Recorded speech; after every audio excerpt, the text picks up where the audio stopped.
naik hingga saat ini.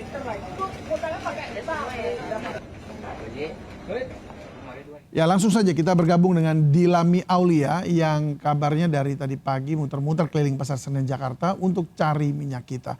Dilami, sudah ketemu dengan pedagang yang jual minyak kita nggak?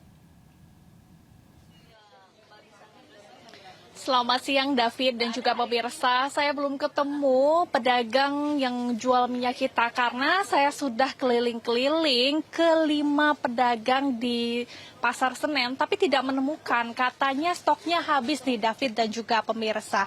Nah, ada sejumlah faktor yang menyebabkan minyak kita ini tidak tersedia di Pasar Senen. Yang pertama adalah gangguan distribusi, yang kedua adalah karena permintaan dari minyak kita yang tinggi apalagi lebaran di Maret 2026 kemarin.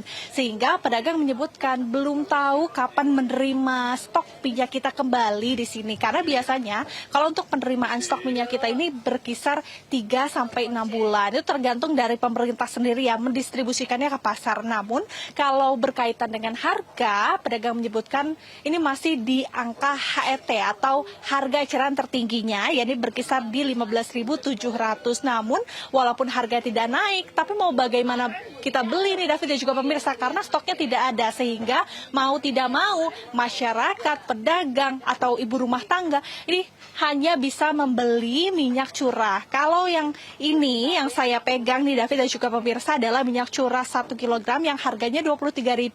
Kalau untuk harga normalnya atau harga biasanya ini harga 19.000, tapi mengalami kenaikan beberapa pekan. Kemudian ada juga minyak bermerek ya, harganya juga tidak kalah naik. Untuk 2 liter harganya 43.000. Awalnya harganya ini hanya Rp39.000. Sehingga kalau kita lihat kenaikannya bisa di angka Rp4.000 hingga Rp5.000. Siapa yang tidak marah di David dan juga pemirsa, karena kalau kami berbincang dengan para pedagang, kemudian dengan para ibu rumah tangga, mereka cukup kecewa begitu ya dengan kenaikan harga ini. Namun tidak bisa dipungkiri bahwa kenaikan harga dari minyak kita, kemudian juga dari minyak curah ini tinggi karena memang bahan baku dari plastiknya juga tinggi, sehingga barang-barang yang harus dikemas dengan plastik ini juga ikut naik. Kalau kita melihat di harga plastik ini, David dan juga pemirsa, plastik kresek yang biasanya dibanderol dengan harga Rp45.000 per kilo, sekarang naik jadi Rp60.000 per kilogram. Sehingga diharapkan dari masyarakat, dari pedagang ini berharap agar pemerintah dapat turun ke pasar dan juga Bulog untuk melakukan stabilisasi harga pangan. Sementara demikian, David. Baik, terima kasih untuk laporannya Dilami Aulia yang melaporkan langsung dari Pasar Senen Jakarta. Selamat bertugas kembali. Halo pemirsa, selamat siang. Saya David Silahoy, inilah seputar iNews Siang. Pemirsa, pentingnya mematuhi aturan lalu lintas dan hati-hati saat berkendara. Karena di Kembangan Jakarta Barat, mobil seorang pengendara jadi sasaran amuk warga setelah menabrak 5 pemotor.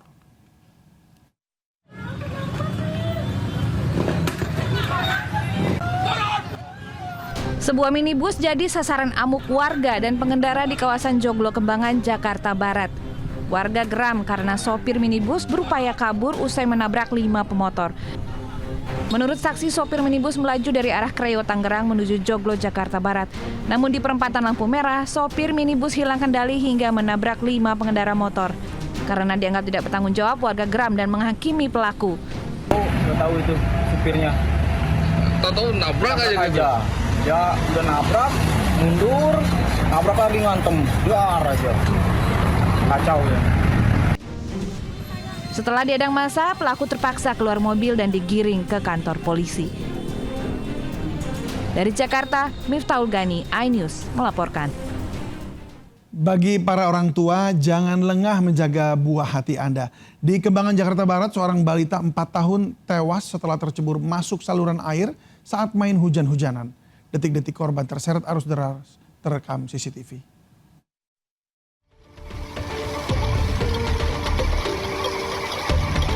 CCTV merekam saat seorang bocah 4 tahun terseret saluran air deras di dekat rumahnya di Jalan Flamboyan, Srengseng, Kembangan, Jakarta Barat. Tangan korban sempat terlihat di CCTV. Peristiwa memilukan terjadi saat wilayah ini diguyur hujan deras Rabu sore kemarin. Menurut paman korban, awalnya korban bersama 2 temannya tengah bermain hujan-hujanan. Lolos dari pantauan orang tua, bocah balita ini terpeleset dan terbawa derasnya arus saluran air. Udah nyari kemana-mana, ke tempat ibunya, ke Gang Mawar, Flamboyan, Mandor Salim, ke tempat yang banjir sekalipun di depan SD, Srengseng itu nggak ada. Nah, pas saya lihat cek CCTV dari tetangga itu jam 1-an memang ke bawah arus dan sempat minta tolong juga mungkin ya dari anak kecil itu untuk meraih apa gitulah besi ya, tapi memang nggak bisa, air kencang. Basarnas dan tim damkar terus mencari korban hingga ke aliran Kali Pesanggerahan. Dari Jakarta, Miftahul Gani Anyus melaporkan. Tawuran remaja di Jakarta semakin meresahkan. Tidak hanya pakai senjata tajam, pelaku kini membawa air keras untuk saling menyerang. Kelompok gangster yang terdiri dari remaja tanggung ini juga kerap menyerang pemukiman warga tanpa alasan jelas.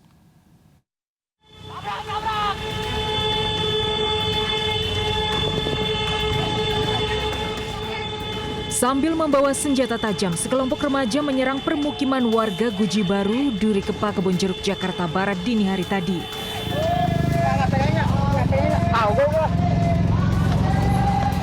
Makin meresahkan, para pelaku tidak hanya bawa senjata tajam, tapi juga membawa gayung berisi air keras. Mereka berlari masuk ke permukiman dan menyiramkan air keras ke arah warga. Itu gangster-gangster itu sudah sasarannya sudah ke perkampungan lagi, bukan bentrok antar remaja. Tapi hari ini mereka sudah menyerang kampung-kampung lain. Nah, ini kan sangat membahayakan. Meski tidak sampai mengenai warga, siraman air keras masih membekas di jalanan.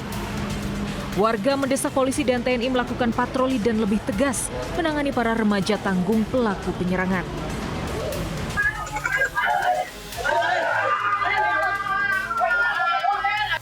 Sementara itu, di Sawah Besar, Jakarta Pusat, 2 kelompok remaja bermasker terlibat tawuran di depan Rusun Karanganyar, Sawah Besar, Jakarta Pusat.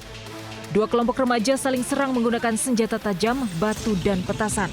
Seorang petugas keamanan rusun yang mencoba membubarkan tawuran justru nyaris jadi sasaran pembacokan. Memang sering atau? Oh, sering, kalau bisa tolong dikontrol di wilayah sini. Karena sasarannya pasti dari ujung sana sampai ujung sini itu. Kadang-kala suka cari sensasi aja gitu. Mungkin nggak tahu buat konten, tapi kan membahayakan walaupun konten itu. Warga meminta polisi rutin berpatroli lantaran tawuran kerap terjadi hingga 3 kali dalam sepekan. Tim Liputan iNews melaporkan.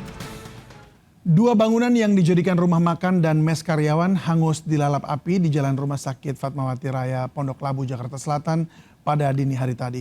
Kebakaran sempat membuat panik warga karena berada di kawasan padat penduduk.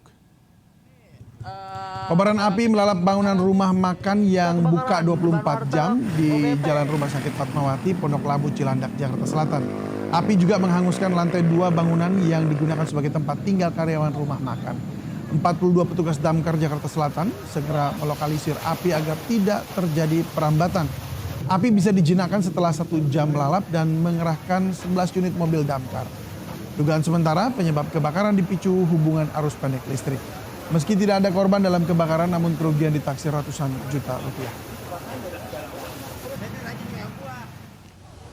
Ya, sementara di kawasan Jalan Akordion Kelapa Gading, Jakarta Utara, motor hangus dilalap api saat dibawa pemiliknya usai menjalani perbaikan di bengkel. Percikan api muncul pertama kali dari bagian mesin, lalu melalap seluruh bagian motor hingga membuat panik pemilik dan meminta pertolongan warga. Besarnya api membuat sejumlah pengendara yang melintas ketakutan dan memilih berhenti. Sementara sejumlah warga berupaya memadamkan api dengan alat seadanya. Dugaan sementara kebakaran akibat arus pendek pada bagian kelistrikan.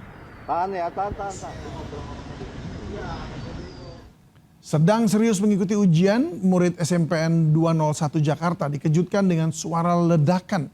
Ledakan ternyata berasal dari gardu listrik di dalam gedung sekolah.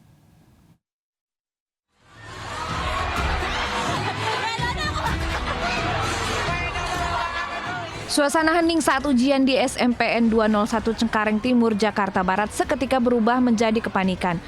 Murid-murid yang sedang serius mengikuti ujian berhamburan keluar kelas setelah mendengar suara ledakan berkali-kali. Suara ledakan ternyata berasal dari sebuah gardu listrik yang meledak dan terbakar di dalam gedung sekolah. Sejumlah guru beserta karyawan berupaya mematikan api. Ledakan gardu listrik diduga akibat arus pendek listrik hingga memicu kebakaran. Pertama adalah anak-anak. Anak-anak saya evakuasi lewat jalur sebelah sana biar aman. Ya alhamdulillah aman dan tidak ada korban apapun. Usai kobaran api padam, petugas